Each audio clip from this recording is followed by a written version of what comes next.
Hi friends, అందరూ బాగున్నారా? నేనైతే చాలా బాగున్నాను. అందరికీ కూడా మొదటగా శ్రావణ శుక్రవారం శుభాకాంక్షలు అండి. సో ఇక్కడ నేను ఫ్రెష్ అప్ అయిపోయి పూజ దగ్గరికి వస్తే మా పాప కుంకుమ నాకు పెడుతుంది, తనకు నేను పెట్టాలన్నమాట.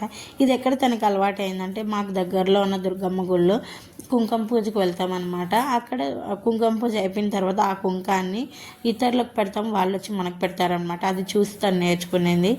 ఇక్కడికి వచ్చేసరికి సింపుల్గా అయితే చేస్తున్నానండి. ప్రసాదాలు అవి ఇవేం ఆర్భాటాలు లేదండి, ఎందుకంటే కొన్ని సందర్భాలు అలవాటు లేనివి కూడా చేయాల్సి వస్తుంది.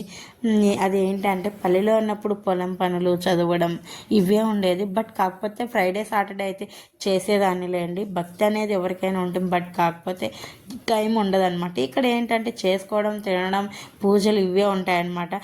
నిజంగానే చెప్తున్నానండి, 5:30 అయితే చుట్టుపక్కల గణ గంటలు అయితే మోగుతాయి. ఇది నాకైతే ఇక్కడికి వచ్చినాకే నేను నేర్చుకున్నానండి. ఈ పనులు కూడా చేయకపోతే ఎట్లాగా, ఖాళీగానే కదా ఉంటామని చెప్పి. సో ఇదన్నమాట మ్యాటర్. అయితే మీరందరూ ఎలా జరుపుకున్నారు కామెంట్స్లో అయితే షేర్ చేయండి ఫ్రెండ్స్, ఓకేనా? మర్చిపోకండి. నేనైతే సింపుల్గా ఈ విధంగా అయితే చేసుకున్నాను. ఇదే అన్నమాట వీడియో అయితే కనుక. సో ఈ పనులు కూడా నేను చేయకపోతే ఇంకా లావు అయిపోతానని నాకు అనిపిస్తుందండి, ఓకేనా?